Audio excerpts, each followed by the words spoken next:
예, 곽규택입니다. 그 슬라이드 한번 좀 띄워봐 주시죠. 그 후보자께서 어제부터 그리고 민주당 의원님들께서도 계속해서 뭐가 설명됐다, 해명됐다 말씀하셨는데 지금 후보자님 말 외에는 아무것도 해명된 게 없습니다. 지금 후보자께서 스스로 6억 원의 현금 출처에 대해서 말씀하신 거예요. 2억 원 정도 장모님한테 생활비 보조받았다. 그것도 좀 어저께 처음 말씀하신 거고요. 출판 기념회 2번 해가지고 현금 2억 5천 정도 받았다. 그것도 어제 금액을 처음 말씀하신 겁니다. 그리고 빙구상 1억 6천. 그래서 지금 6억을 맞추신 거예요. 그런데 현금이란 특성상 알 수가 없는 겁니다. 자료가 없어요. 후보자님. 지금 말씀하신 것 외에 뭐 어느 때 얼마 받았다 이거 지금 자료 제출하신 적은 없잖아요. 근데 유일하게 특이하게도 후보자 스스로 청문 자료에 스스로 부처가 제출한 자료가 있어요. 그게 2018년 4월 달에 금전 소비 대차 계약서가 이렇게 쭉 붙어서 왔습니다. 왔는데 총 11명한테서 1억 4천을 빌린 걸로 돼 있어요. 그리고 그 중에서 9명에 대한 것은 같은 날 1,000만 원씩 이렇게 빌린 걸로 돼 있고 차용증의 양식도 똑같은 양식입니다. 근데 그 차용증 같은 날 9명 중에서 보면은 강북구 거주, 노원구, 구로구, 성동구 이런 데 거주하시고 주소지가 불명인 분도 4분이고요. 그리고 한 분은 또 정읍에 전북 정읍에 거주하고 계세요. 후보자께서 이에 대해서 뭐라 했냐 하면 치솟는 세금 문제를 해결하기 위해서 같은 날 같은 조건으로 동시에 1,000만 원씩 일시에 빌리기로 결심했고 최근에 은행 대출을 일으켜서 사적 채무를 청산했다 이렇게 말씀하셨습니다. 맞죠? 네, 그런데 그렇습니다. 원래 채무 관계라고 하는 게 빌릴 사람이 결심한다고 해가지고 탁 빌릴 수 있는 게 아니잖아요. 이거는 같은 날 빌려줄 사람들이 빌려주기로 결심을 한 거예요. 이날 같이 모여서 차용증 받고 1,000만 원씩 주자 이렇게 결심을 한 겁니다. 이 9명의 같은 날 1,000만 원씩 빌려줬다고 한 9명에 대해서 후보자께서 개인적으로 다 친분이 있으신 분인가요? 대부분 친분이 있습니다. 대부분. 그러면 모르시는 분도 있나요? 이날 처음 차용증 받으신 분도 있습니까? 그 중에 한 분이 아마 그 중에 한 분의 부인으로 되어 있는 것으로 제가 알고 있습니다. 예.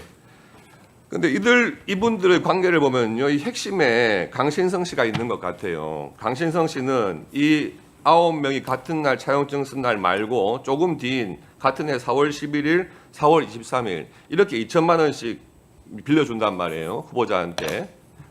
그렇게 해가지고 관계를 보니까 강신성 씨 회사에서 감사로 근무한 분이 계시고 전북 정읍입니다. 계시고 그리고 강신성 씨 회사에 거액을 대출해줬던 분도 계시고 이래요. 정모 씨 이런 분은. 그러니까 아마도 친분 관계가 있다면 강신성 씨를 통해서 알게 되신 분이거나 강신성 씨와 함께 친분이 있는 분이거나 이러신 것 같아요. 그런데 이에 대해서 그때 후보자께서 뭐라고 SNS에 올렸냐 하면 그때 이자를 후하게 쳐줬다 이렇게 말씀하셨단 말이에요. 그런데 차용증상에는 연 2.5%의 이자예요. 차용증을 믿는다 하더라도 후한 이자는 아닌 것 같아요. 그런데 이 상환 기간 5년 동안 차용을 했는데 5년 동안에 전혀 뭐 이자라든지 원금 상환 내역은 없고요. 그 상환 기간 2년을 지나가지고 7년 만에 이번에 총리 인준 지명받으신 다음에 한꺼번에 상환하셨다는 겁니다. 이 차용증의 이런 성격이라든지 모양상 상식적으로 본다면 이것을 9명이 모여가지고 한꺼번에 차용증을 받았나? 아니면은 같은 날 막 돌면서 후보자가 그렇게 받았나? 좀 모양이 이상하잖아요. 그래서 마지막으로 후보자께서 지명된 다음에 대출을 받아가지고 나는 갚았다 이렇게 말씀하시니까 그 2025년 금년도 자료겠죠.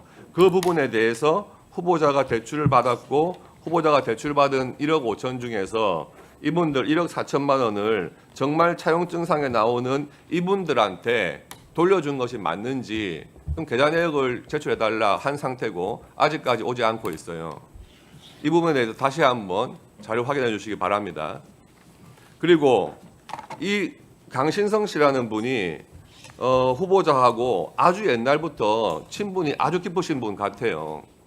미국에 유학 생활하실 때 월 450만 원씩 줬다. 그런데 뭐 배추 투자하라 해가지고 2억 원 정도를 떼어서 그 부분에 대해서 본인이 원금 상환 성격으로 450만 원씩 받은 것이다. 이렇게 말씀을 하십니다. 아마 옛날 검찰 수사 과정에서도 똑같이 말씀하셨을 거예요. 그런데 이 강신성 씨가 그 이후에도 사업을 잘 하신 분이에요. 그래서 그렇게 배추농사 잘못 지어가지고 돈 떼일 분이 아니란 말이에요. 이분이 2011년도에 전북 정읍에 폐기물 처리 업체 부지를 샀다는 겁니다. 확장을 했다는 거예요. 그런데 사자마자 전북 정읍시장인 김모 시장께서 그 시행사로 지정을 해줘요. 도시계획시설 시행사로 지정을 하면서 그 땅값이 엄청 올랐다는 겁니다. 예. 그러니까 지금 후보자가 배추농사 투자했다가 못 받은 돈 2억 원 충분히 받을 수 있는 분 같아요. 그리고 2011년 그 무렵에 후보자께서 최고위원이셨어요. 그래서 이 전북 정읍시장 김모 씨의 유세 지원도 한번 갔습니다. 예, 그렇게 보도가 돼 있어요. 그러니까 뭐 이렇게 관계가 단절되거나 무관한 분이 아니란 말씀입니다. 이런 분을 증인으로 불러야 한다, 우리는. 그래서 그 핵심적인 증인에 대해서 분명히 오늘 불러가지고 확인을 해봤어야 되는데 그에 대해서 안타깝게도 증인 채택이 안 된 상황인 겁니다. 그러니까 지금 후보자의 말씀으로 하시는 증언 외에는 우리가 어떤 확인도 할 수가 없는 상황입니다. 신속하게 이 대출 정리하신 부분에 대해서 금융 자료, 본인 명의예요. 본인 명의니까 꼭 제출해 주시기 바랍니다. 이상입니다. 네, 다양한 말씀을 해주셨는데 결론은 강신성 씨가 하는 사업 중 저와는 무관한 부분에 대한 여러 가지 설명이나 묘사를 해주셔서 그에 대해서 제가 설명드릴 부분은 없다고 생각되고 자료 요청한 부분에 있어서는 법과 규정, 과거에 있던 부분에 따라서 제가 제출해왔고 앞으로 그렇다 하는 말씀을 드렸고요. 나머지에 대해서는 사적 채무를 빌릴 만한 중과산 증여세의 어려움 때문에 제가 빚을 내야 되겠다고 결심하고 여러 사람에게 부탁하는 과정을 통해서 몇 개월이 걸려서 그 사적 채무를 일으킨 것에 대해서는 설명을 드렸기 때문에 뭐 사실 굳이 말씀드릴 필요는 없을 것 같습니다. 중과산세 이렇게 얘기를 하시던데 저는 좀 궁금하던데 중과산세라는 게 이제 그 추징금 납부하지 않은 것에 대해서 늦게 납부한 것에 대해서 중과산세를 적용하는 세금 안 냈을 때 중과산세를 적용하는 형태로 네. 이렇게 가중해서 부과된다 그런 뜻이죠. 네. 그러니까 추징금을 원금이라고 한다면 거기에 이제 가산세 같이 맞습니다. 붙어서 7억 2천이지만 실제로는 더 얼마 정도 됩니까? 이렇게 됐습니다. 통상 과거에는 예를 들어 추징을 해야 되는 정치적인 원금이 있다면 그것에 추징금을 부과하고 추징금만 내면 끝나는데 전두환 씨 같은 경우처럼 추징금을 안 내는 분들 때문에 추징금은 추징금으로 하고 거기에 증여세까지 하는 이중 과세를 하는 형식으로 된 것입니다. 근데 이 추징금은 추징된 원금을 상환하면 되는데, 그러니까 납부하면 되는데 네. 이 부분에 대해서 예를 들어 7억 2천의 경우에 처음에 1억 2천이 증여세로 부과되었었는데 실제로 제가 마지막에 내는 것은 2억 1천을 결과적으로 냈습니다. 왜 그랬냐면 1억 2천이 3개월인가 1개월이 지나면 매달 2% 3%씩 느니까 제가 대학 강의나 등등을 해서 예를 들어 500만 원을 갚아서 가령 3천만 원이 500만 원, 2천만 원이 줄었다.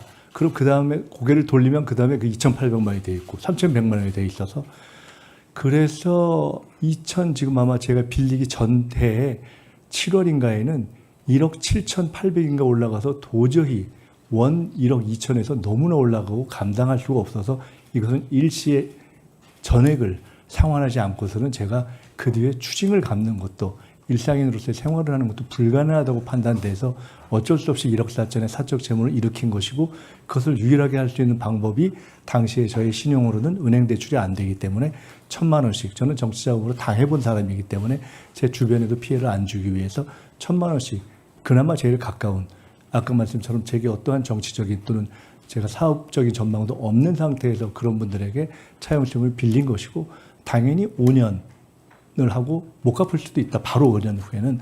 왜냐하면 제가 추징을 갚아야 하기 때문에 갖고 나서 갚는다라고 하고 이자는 성실 납부를 해왔고 최종적으로 결국은 추징을 다 갚은 후에 갚을 예정이었고 그렇게 갚게 된 것입니다. 그러니까 마지막에 1억 2천만 내면 되는데 1억 7천까지 2억 천을 냈습니다. 2억 1천, 9천만 원을 더 내신 거네요. 네, 그리고 그에 대해서는 그럼 대법원 미리 돈을 빌려서 먼저 갚아도 되는 걸 뭘 9천만 원을 더 감사한 나라에 말씀인데, 보태줄 이유가 뭐가 네, 있습니까? 감사한 말씀인데 제가 그때 1억 2천을 신용을 낼 수 있는 상황은 아니었습니다. 아니 개인한테 빌리듯이 그때부터 이렇게 네, 가산되는 걸 제가 생각하면 부족해서, 저도 미리 그렇게 무서운 세금인지는 몰랐습니다. 했었더라면 9천만 원을 좀 절약할 수 있지 않았나 그런 생각을 해봐서 제가 어머니의 집을 담보로 해서 당시 세무서에 이걸 어차피 어머니가 나중에 저한테 물려주실 생각이 있으시니 이거를 나중에 처리하는 것으로 하고 담보를 잡고 좀 분납하면 안 되겠습니까? 라고 당시 부산 수영세무서 이야기했는데 안 되더라고요. 그랬고 그래서 어쩔 수 없이 그건 갚아나갈 수밖에 없었다. 그리고 대법원 판례에 의하면 이렇게 이중으로 낸 부분에 대해서는 사후에 돌려주는 일종의 사후적 경정 제도가 있습니다 하는 것을 제가 확인했습니다. 근데 제가 그 신청을 안 했습니다. 돌려받을 수 있었습니까? 추징을 완납한 후에는 이 부분은 일종의 이중으로 낸 것이 돼서 돌려받을 수 있다는 대법원 판례를 제가 몇 해 전에 확인하고 아주 소중하게 간직했는데 여러 번 몇 해에 걸쳐 고민하다가 현재까지 신청을 안 했습니다. 제가 빚을 갚느냐고 고생했고 그렇게 또 대출까지 받아서 청산을 하는 과정에서 그런 것 자기 받을 수 있으면 최대한 받는 게 맞지 않나 그런 생각이 드는데요. 네, 죄송합니다. 네.